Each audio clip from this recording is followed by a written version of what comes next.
قومی اسمبلی کے اجلاس میں اپوزیشن رہنماؤں نے وزیر دفاع خواجہ آصف کی تقریر کے دوران شور شرابہ کرتے ہوئے فاٹا آپریشن بند کرو کے نعرے لگا دیے۔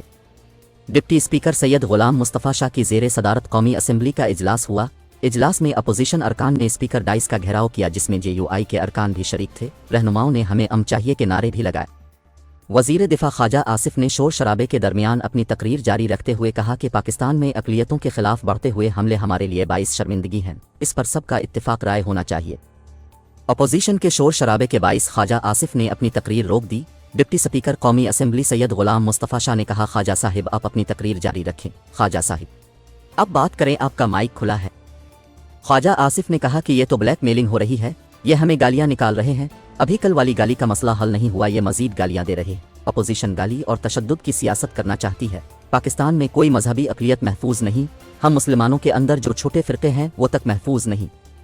یہ ایسی بات ہے کہ سب کو شرمسار ہونا چاہیے، مگر ان کو شرم و حیا نہیں آ رہی ہے۔ خواجہ آصف کی تقریر کے دوران اپوزیشن نے چور چور اور فارم 47 کی نعرے بازی کی۔ بعد ازاں وزیر دفاع نے بتایا کہ ہم ایک قرارداد لانا چاہتے ہیں تاکہ اقلیتیں محفوظ رہ سکیں، یہ ملک سب کا ہے۔ جب اس موضوع پر ایوان میں بات کی جاتی ہے تو اپوزیشن والے اس موضوع کا گلہ گھونٹ رہے ہیں، یہ اپنے ذاتی مفادات کا تحفظ کر رہے ہیں۔ انہوں نے کہا کہ میں اس ایوان میں ان کے مسائل کا بھی جواب دوں گا، مگر یہ مجھے بولنے نہیں دے رہے۔ اقلیتوں کے قتل کا سلسلہ بند ہونا چاہیے، ہمارا مذہب بھی اس کی اجازت نہیں دیتا۔ لوگ ذاتی جھگڑوں پر توہین کا الزام لگا کر لوگوں کو قتل کر رہے ہیں، اس وقت تمام لوگوں کو یکجا ہو جانا چاہیے۔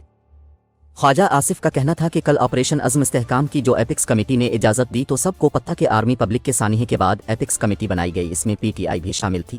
ہم اس کو بحال کر رہے ہیں، اس کو کابینہ میں لے کر جا رہے ہیں، ہم اسے ایوان میں بھی لے کر آئیں گے، ہم کوئی ایسا کام نہیں کریں گے کہ اس کو نشانہ بنایا جا سکے۔ انہوں نے بتایا کہ PTI کو اعتراض ہے تو جب یہ مسئلہ ایوان میں آئے گا تب بھی اس پر بول سکتے ہیں، مگر یہ لوگ اپنی سیاسی اوقات دکھاتے ہیں۔ کل کی میٹنگ میں وزیر اعلیٰ خیبر پختونخوا موجود تھے، ان کے سامنے سب بات ہوئی۔ اپوزیشن احتجاج کر کے دہشت گردوں کے ساتھ اور شہداء کے خلاف کھڑی ہے۔ وفاقی وزیر کا کہنا تھا کہ یہ آج بھی 9 مئی پر کھڑے ہیں، یہ کہنا کہ فوج ملک اور شہداء ہمارے ہیں تو یہ سب جعلسازی ہے، یہ آج بھی اور کل بھی 9 مئی والے ہی ہیں۔ یہ مفادات کے لیے پینترے بدلتے ہیں، ترلے کرتے ہیں، پیر پڑتے ہیں اور گالیاں بھی دیتے ہیں۔ خواجہ آصف نے کہا کہ یہ صرف اپنی سیاست کے ساتھ ہیں، یہ ملک اور آئین کے ساتھ نہیں، یہ اپنا چہرہ دکھا رہے ہیں۔ جو ان کا لیڈر اندر ہے وہ بھی پینترے بدلتا تھا، کبھی وہ جنرل باجوہ کو تاحیات ایکسٹینشن دیتا تھا تو کبھی ان کو گالیاں نکالتا تھا۔ ان کی جماعت کے لوگ ہم سے ٹکٹ مانگتے تھے، جب ہم نے نہیں دیا تو آج یہاں کھڑے ہو کر احتجاج کر رہے ہیں۔